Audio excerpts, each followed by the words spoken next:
You know, Julie, you talk about time flying. It's hard to believe that it's been several months since we last talked to JT Taylor about the 2024 election cycle. And if you think about it, remember when we finished that last podcast with JT, we kind of joked about, it might have been June or July, but we kind of joked and said, a couple of months left to the election. What can possibly happen? And we've had a candidate replacement, 2 assassination attempts, a debate, a couple of conventions, you name it. And I think it was a great time to ask JT to come back on our podcast just to keep us up to date with kind of what he's seeing right now in Washington. Oh, absolutely.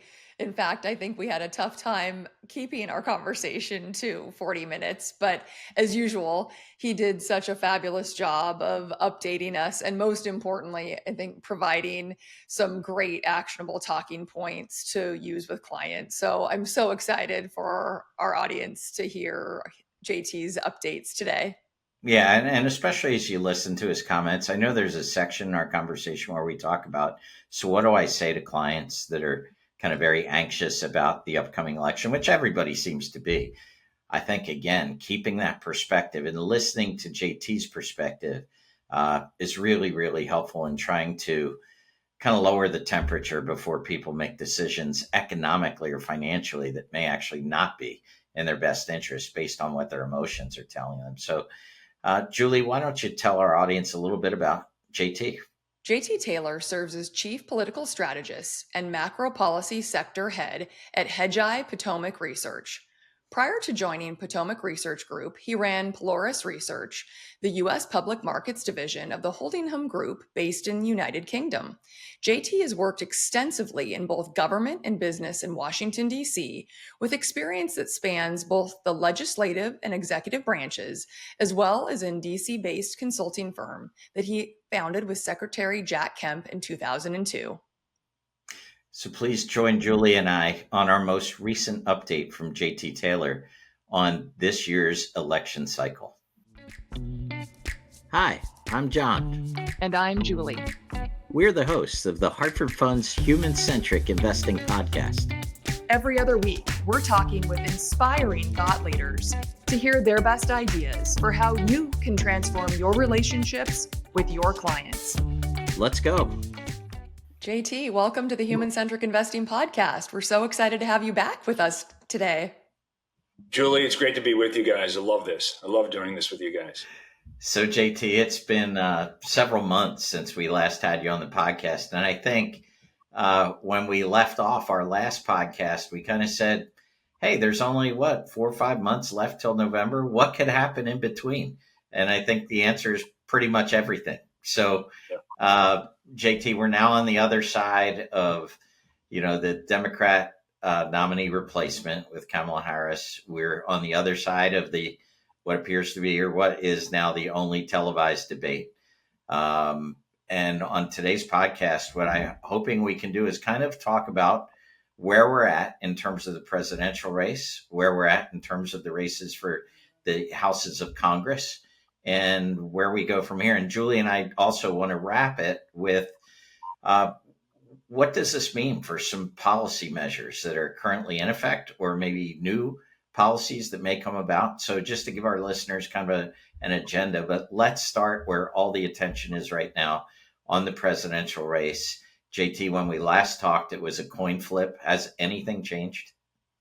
Yeah, a little bit, but I just want to make sure you said a few months and not a few years, because it feels like a few years to me, to be honest with you. For sure.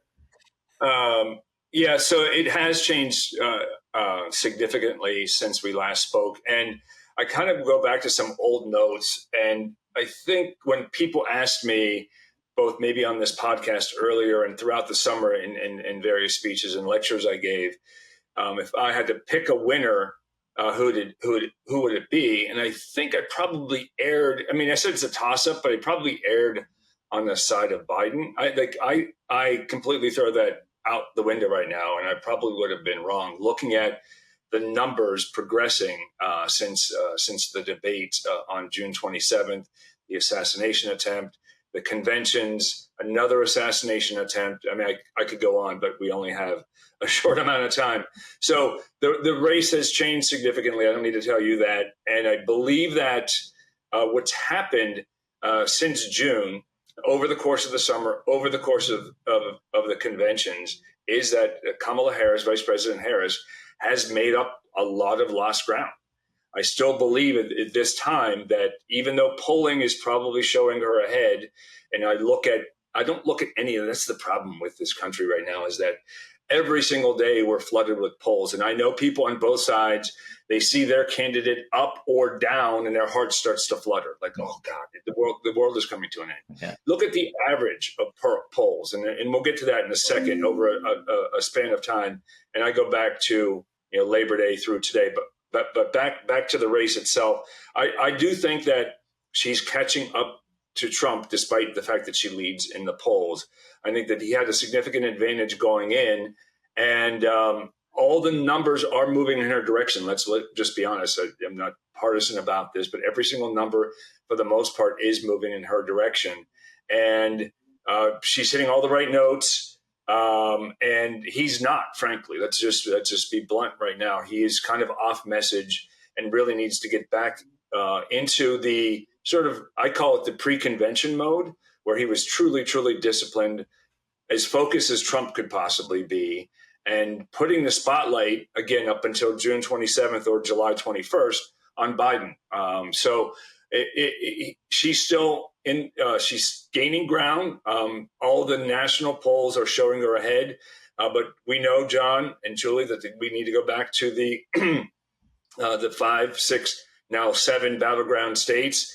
And all the polls bounce around. They'll have him up one day, her up another day. Again, by and large, the average of polls shows her up, but everything is within the margin of error right now, John. So maybe let's break this down, because there's so much to cover. Between now and Election Day, what needs to go right for Trump to win? And then maybe we could do the same for Harris. But let's start with Trump. In your opinion, in the time that we have between now and that Election Day? Yeah, well, let's go back to just what I said a second ago. I mean, he actually needs to get back to being a disciplined candidate. I mean, it is tough for him, we know, but we saw that over the past 6 months, again, up to the debate. I mean, think about it for 1 second. I think John and I talked about this offline, but after the debate with Biden, Trump, I don't want to say went into hiding, because a guy will never go into hiding, but he just kept silent for that whole following week. It's the Sun Tzu art of war. Like, when your enemy is spiraling downhill, right? Don't get in the way.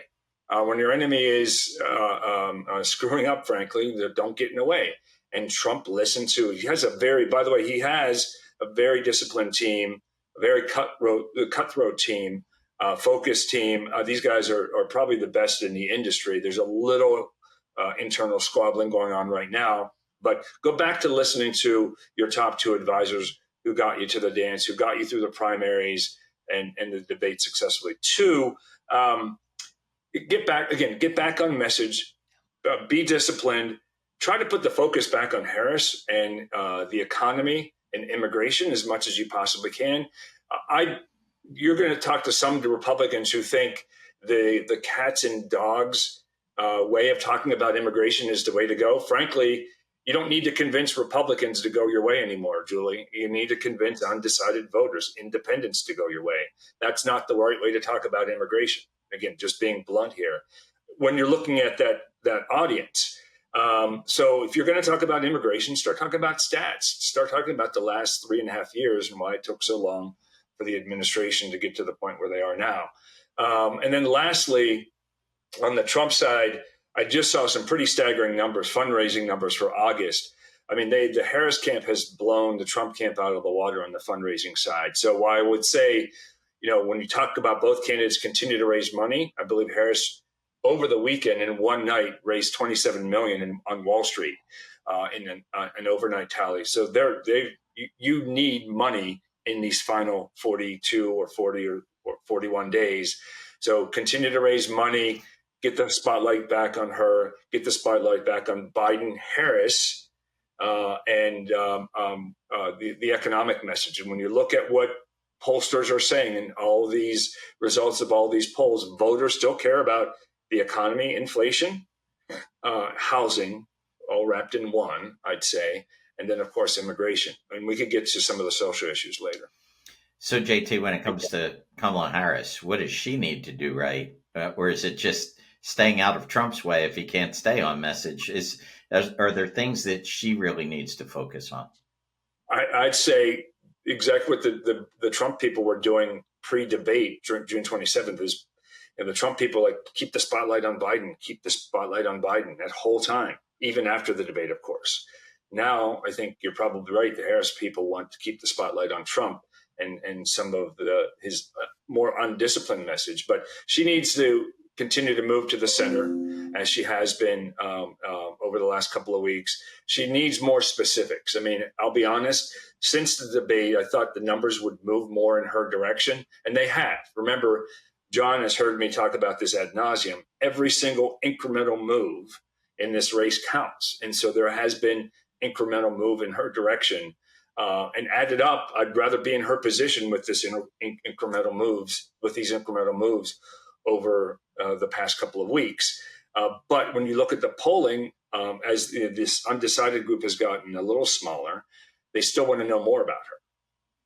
So that's one of my biggest takeaways in just sort of dissecting dozens and dozens of polls of undecided voters. Some have moved her way. Fewer have moved Trump's way. But more importantly, the remainders will still are saying they're not going to vote for Trump. They're still keeping an open mind about Harris. And that's, I think, what she has to do. She really has to define herself before, again, the Trump people are trying desperately to get there, but they veer off message, but continue to define herself before they define you.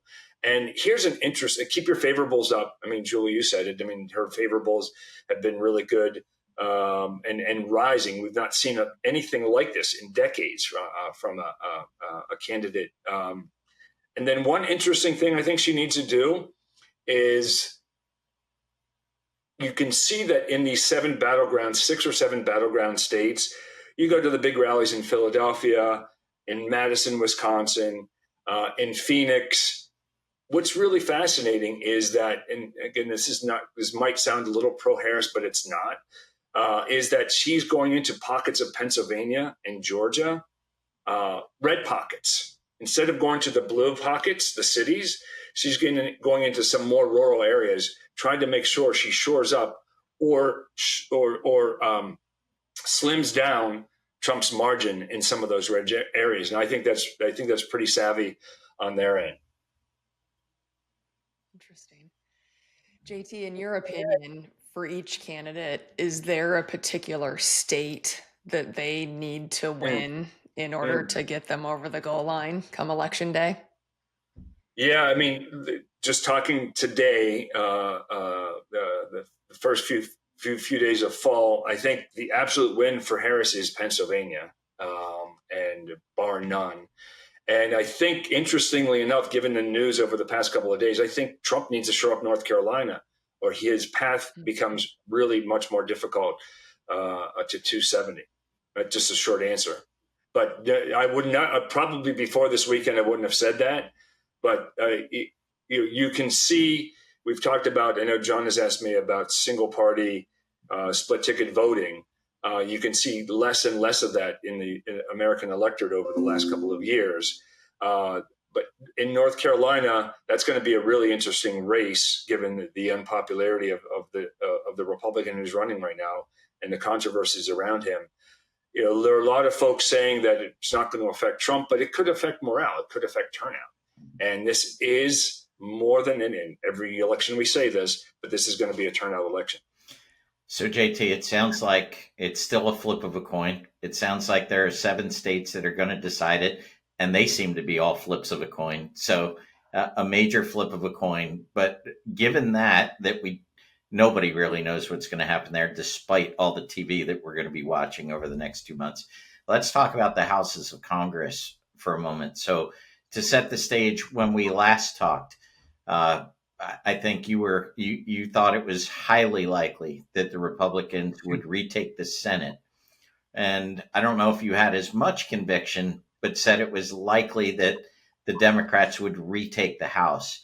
Where do things stand with JT Taylor today versus a couple of months ago? Are we still in that kind of projection? We are. I'm more confident that the Republicans will take the Senate right now. As it stands, the Republicans will pick up West Virginia unless there's some miracle happens in West Virginia between now and November 5th. So all they have to do is pick up one more seat. And there are 6 or 7 states in play. But the 2 we're focused on, just like we talked about earlier in the summer, John, are Montana and Ohio. And Montana is looking better for Republicans right now. Let's just be honest. And so, again, if they have to pick up one seat, they pick up Montana, they have the majority. There are also other opportunities to turn Ohio blue to red. And so you have a Democratic Senator, Sherrod Brown, running in Ohio. It's a very red state right now. So he's got an uphill battle, but he has to hold that, and he can hold it. But again, a turnout election, anything could happen there. But so those are 2 troublesome spots for Democrats. The Democrats also have to hold on to Wisconsin. They have to hold on to Pennsylvania, Michigan, and Arizona. So Arizona is probably the Democrats will likely hold on to Arizona and Nevada, but have to hold all of those, as well as Montana and Ohio. So there's a pretty good conviction that they'll retake the Senate. Not a sure thing, but on the House side, a little less conviction that the Democrats will take it. I spent time over the weekend with members of both parties. I think I talked to Julie about this before we started today. And both are optimistic that the Republicans, that they're going to keep the House, the Democrats, they're going to retake the House. And it is as razor thin as it will ever be. I mean, we're talking 25 to 30 states out of 435. Congressional districts out of 435. And those battles are going to be in California, New York, New Jersey, Oregon, all blue states, ironically, where there's really no real presidential campaign going on, right? Trump is not going to spend money in California on advertising. He might try New York because he thinks he can win New York, which is kind of funny. But so these are going to be really, this is going to hand-to-hand combat in those states. I believe the Democrats have a slight edge given Harris's entry into the race. She's injected new enthusiasm countrywide. And then secondly, the money battle. I think that the Democrats are leading on the money front. And third, you probably have a few more Republicans running in blue districts than Democrats running in red districts from a House standpoint. All the Democrats need to do is pick up 4 and they take the House. But let me just point out, because I know we're going to be talking about policy in a second, that no matter who wins, we are still going to have the slimmest margins we've ever seen. Likely in both houses, unless I don't see a blowout election one way or another at this juncture. But these are going to be really slim margins in Congress. The House in particular could be a 4 or 5 seat majority for the Republicans, could be a 4 or 5 seat majority for the Democrats. Either way, you have the fringes to deal with, which makes governing and legislating much more difficult. So I think, JT, earlier this year, maybe, time flies, as you mentioned, but we saw that even with a Republican majority in the House, the Republicans had a very difficult time managing their own party. So I think, we talk about the prospect of divided government, and generally markets favor divided government because the markets know that not much new is going to happen. But I guess the question is, will anything happen regardless? I guess if there's a sweep, Republican or Democrat, there's probably more anxiety on the part of the market. But this is kind of a different makeup, right? In that we might have divided government, where not only do we not like the people across the aisle, but we don't like one another. Is that really what we have now in Washington from your point of view? It seems like it from our point of view. Yeah, each of the past 5 presidents have entered office with his party holding the majority in the House and the Senate. And so now there's a chance that you have a Harris with a Republican Senate and a Democratic House, or Trump with a Republican Senate and a Democratic House. And so the sort of legislating, back to the legislating graveyard, you think about any major priority. I mean, Trump got the 2017 tax cuts in his first 2 years, and other major pieces of legislation. Biden got the IRA, got infrastructure, chips, all these things done in his first 2 years. One of these two could enter office with divided government and their priorities, their legislative priorities, handcuffed. Which it made just like pretty much a stalemate, which, if you're a Trump voter and you're looking at the markets there, then it's going to be a more deregulatory environment. So there are some good tailwinds in that type of environment. And I think Harris is still evolving with regard to regulatory policy. But let's just be honest, the last 3.5 years have been pretty regulatory from a Democratic standpoint, from a Biden standpoint.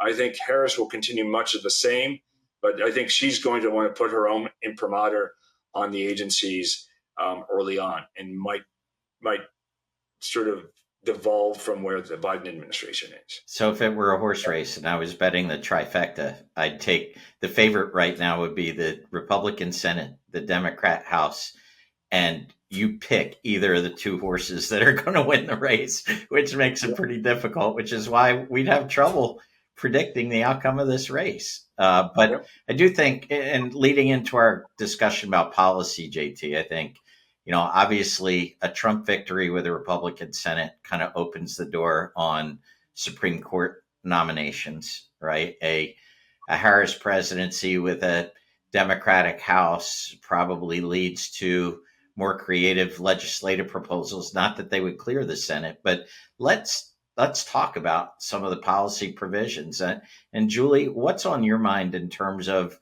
what do you think advisors out there are most curious about and are talking to you about day to day?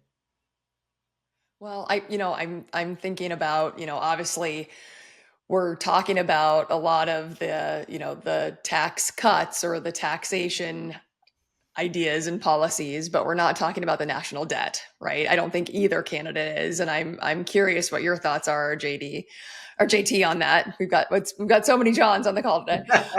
So anyway, I would really be very curious about what you think going forward. Where are we on the national debt? Why isn't that being discussed as much by either candidate?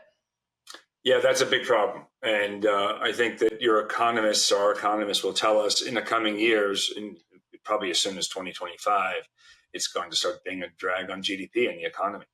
When you think of this year, and John, correct me if I'm wrong, interest on the debt is approaching or surpassing $1 trillion, which is more than our defense budget. Yeah.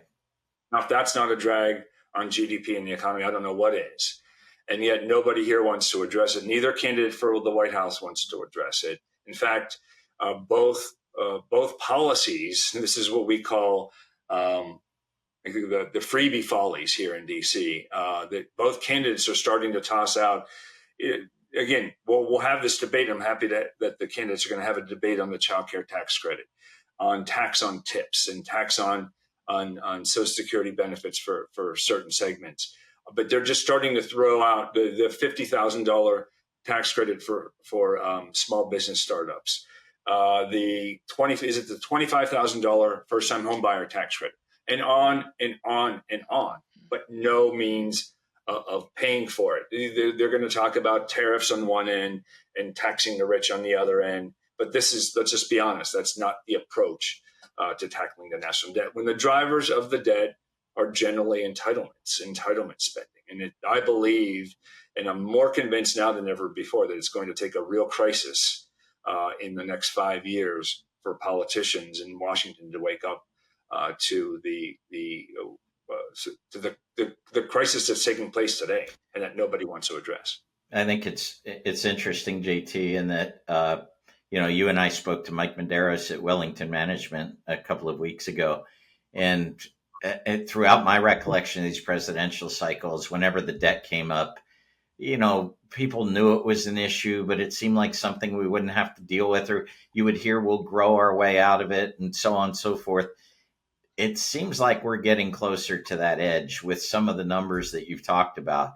How it gets solved is anybody's guess. But what do you think happens? Let's say, so the tax cuts are in place right now. They're going to run through 2025, roughly till December. Let's say either, give me your projection on both sides. Harris is elected president. What do you think she would try to take? Is there a middle ground on these tax cuts? Will we ever get there? If Trump is elected, is it a absolute, kind of free pass on everything will remain in effect? Or what do you think is most likely to happen as we approach December of 2025? Let me maybe take this approach. Let's look at 10% chance that there's a Democratic sweep, right? A Democratic House, Senate, and White House. I believe they would let the tax cuts expire, and then they would look at individual rates first, making sure that those making 450 jointly, 400K jointly, their taxes are not raised. I think you probably see a little nuance around cap gains from the Democrats. There's going to be talk and hair on fire about getting corporate back up to, was it 35 or 38, John? Yeah, I think so. But I think Harris has already come out talking about a lower number in the high 20s. So I don't think that she would do anything all that dramatic on corporate rates, and find some negotiating ground on that front. So let them expire and then come up with some of these just big chunks and negotiate with Republicans and to pass. I don't think a billionaire's tax cut passes because of the slim margins, but it's a different dynamic letting them expire and then maybe starting from the ground up if the Democrats sweep. If the Republicans sweep, I don't think they get 100% renewal. I think it's really going to be hard for them to go in and say, hey, we're just going to renew the 2017 tax cuts at $4.5 trillion. I think that probably 70 to 80% of them get renewed or become permanent. Then I do, and there's talk of getting corporate down to either 15 or 18 by the Trump campaign.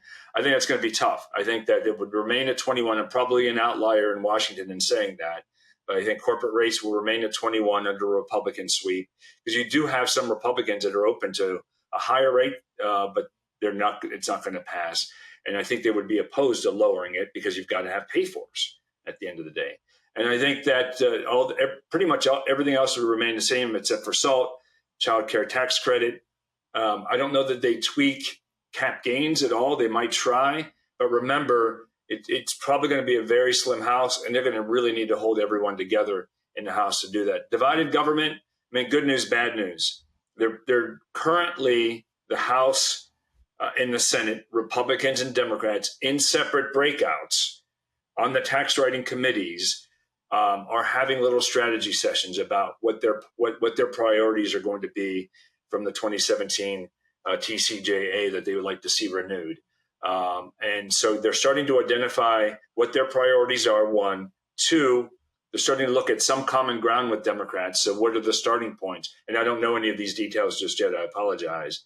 And then three, what's it going to take what's the vote count going to take to get them passed in a divided Congress?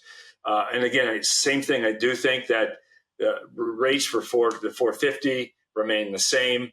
I do think you're going to see something higher for the difference for the higher tax brackets.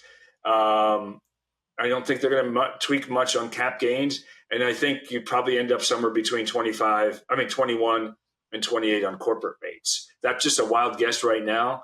And I don't think anyone that tells you they know, by the way, is lying to you.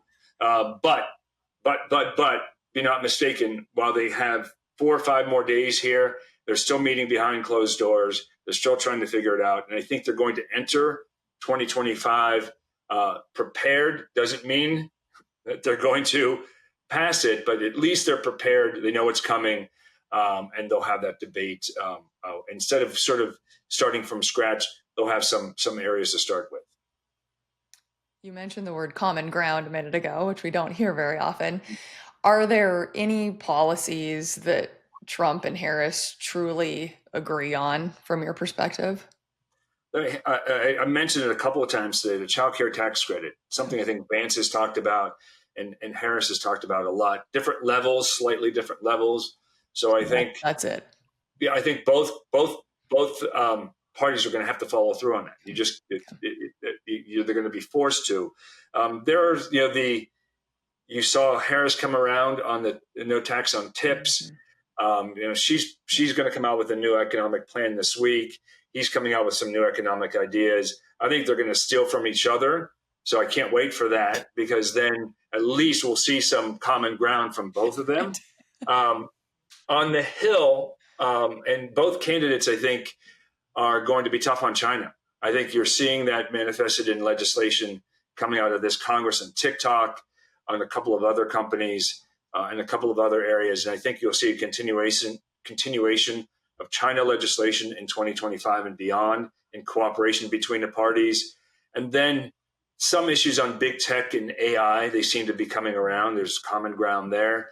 But there are others. Defense, and again, very, very nuanced, but defense spending to varying degrees is where I think the parties have come. The bulk of the parties, the majority of each party has come together. I'm not talking about the fringes, the far right's like, curtail defense spending. The far left is, it's the guns and butter debate that we've talked about before.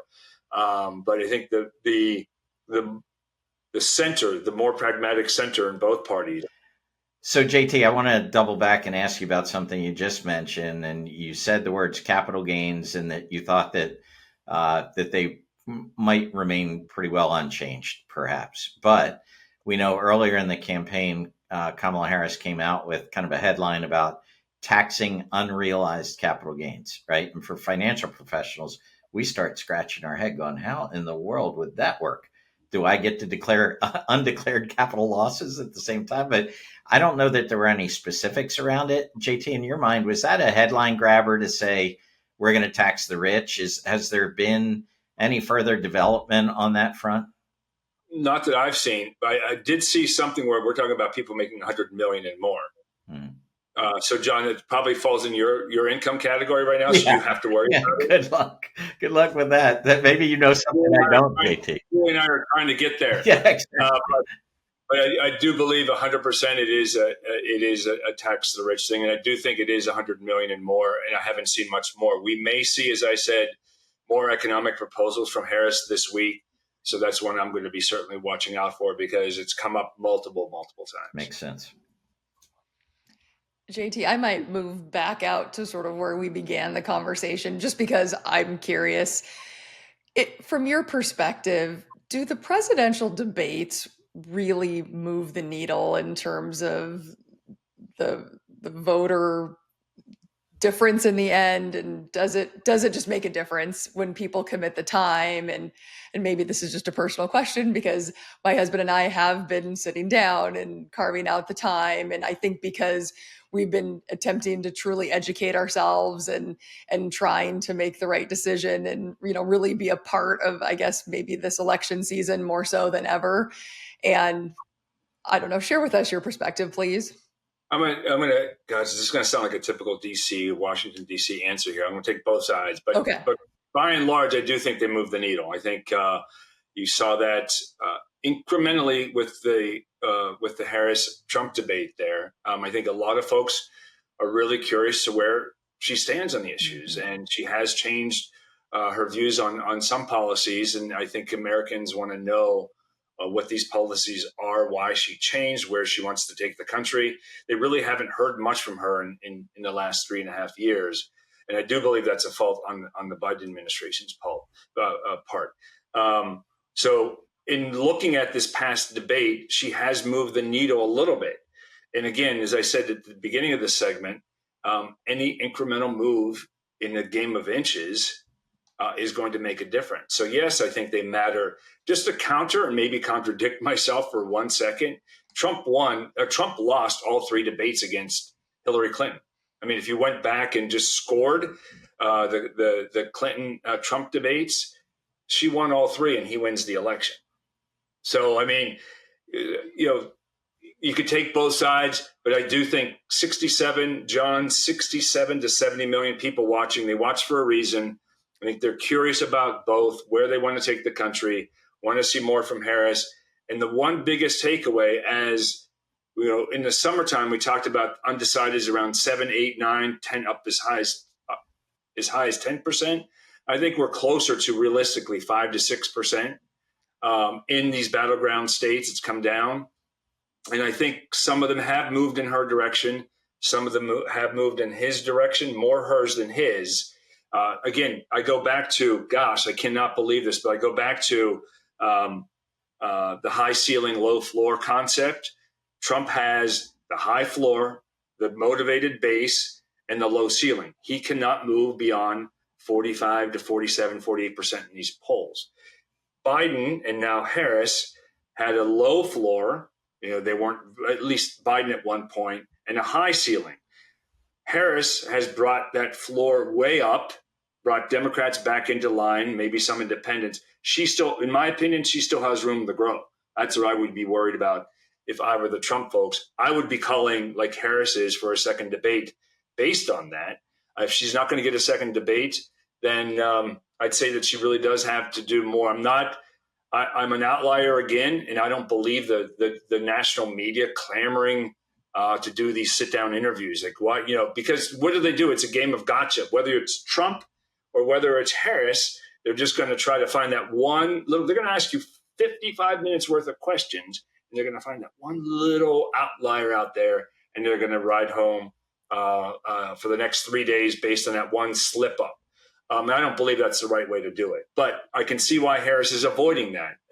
Having said that, I do think getting her into different forums to talk about her policies is only going to benefit her. And if you're Trump, again, get back on message. I don't think a second debate benefits him at all. I think unless he feels that he can be disciplined like he was in the second debate with Biden. JT, how about the vice presidential debate? Does it hold any more? I mean, generally, I think you and I've talked about this. They usually don't matter for a hill of beans, but because this thing's so tight, does this one matter at all? Yeah, thankfully, for my political reputation, having been part of the vice presidential debate team 2 decades ago, it doesn't matter. But I do think this one takes. Traditionally, they don't. This one takes on a little more significance, especially if there's not going to be another presidential. This might be the last time Americans, other than I hear something about 60 Minutes trying to secure interviews with Harris and Trump, but this might be the last true glimpse of the ticket Americans see before November 5th. And we're talking about October 1st. We're talking about next week. Remember, people are voting right now, John, Julie, as we speak. Early voting, mail-in ballots, all these things are going out. So it is the last glimpse they will get, likely the very last glimpse or idea of where the candidate stands. So they're going to be Walz and Vance go in there representing the top of their tickets.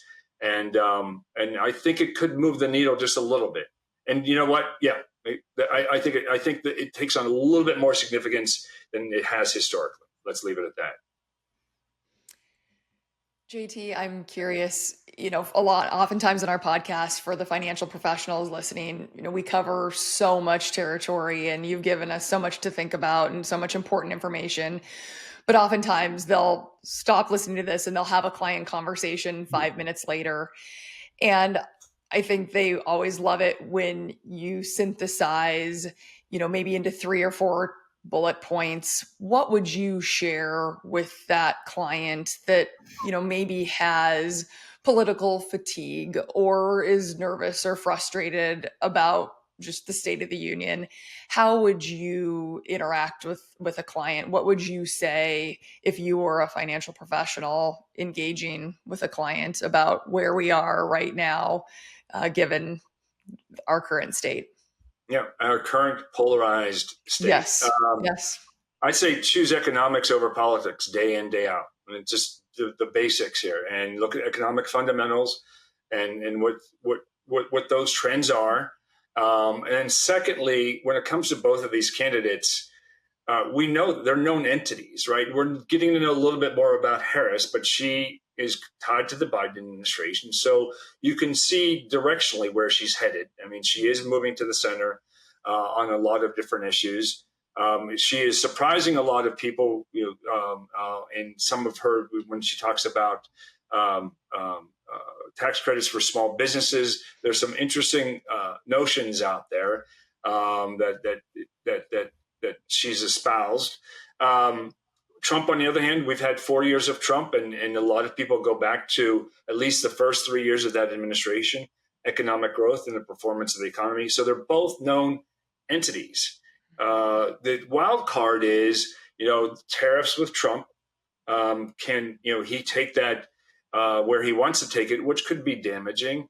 And then there are, again, we still have to hear more about where Harris wants to go on taxation and regulation and other policies. So, but by and large, we kind of have a better sense. We have a sense of who both of these candidates are, what they're proposing for the country. We've seen that in a debate. We'll see that in their VEEPs in a couple of days, and we'll see that over the next 2 or 3 weeks. And then lastly, I guess my fail-safe blankie, we'll call it, is I think there's going to be a divided Congress. So go back to what I said about the legislative graveyard. If it's a Trump presidency and a divided Congress, which is, again, it's something we haven't seen in the last 4 or 5 presidents, that's going to be a huge check on any major legislative initiative or policy initiative. He'll be able to do a lot on the regulatory side, and he will, by the way, but he will be checked by a Democratic House if that prediction comes true. If Harris is in the White House with a Republican Senate, same thing.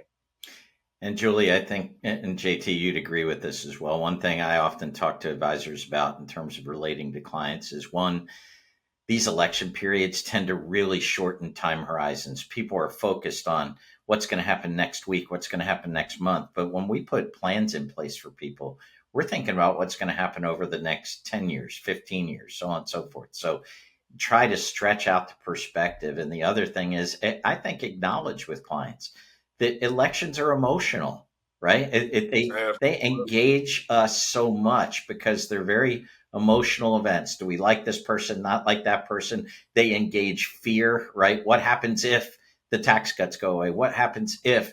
And we always, in a fearful situation, will think the worst, right? We know that, Julie, from all the work that we've done, with the researchers that we've worked with over the years.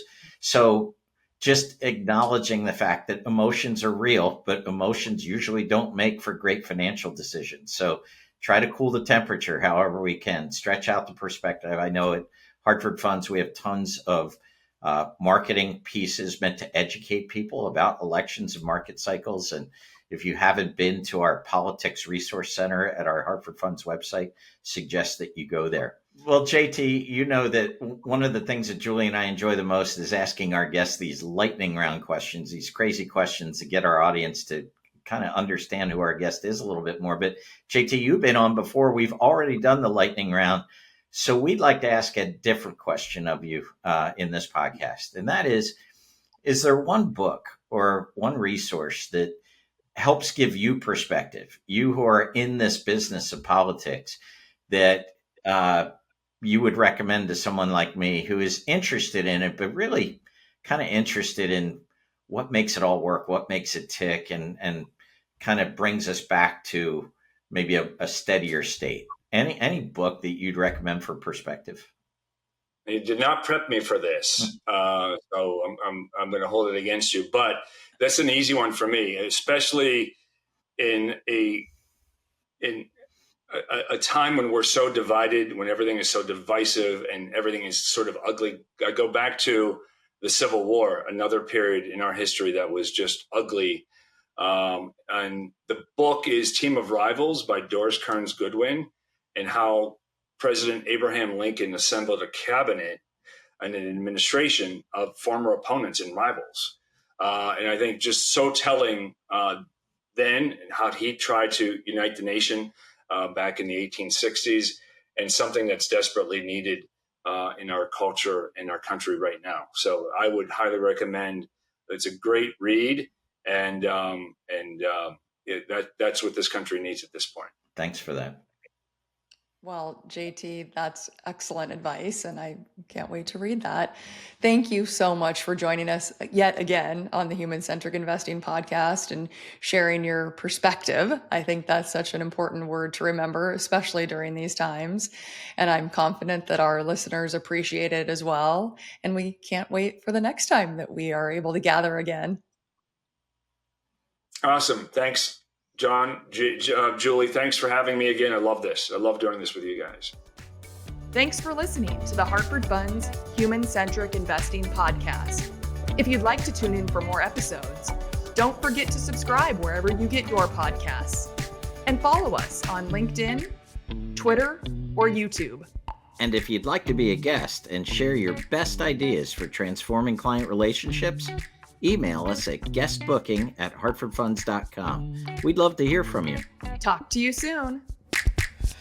The views and opinions expressed herein are those of the guest, who is not affiliated with Hartford Funds.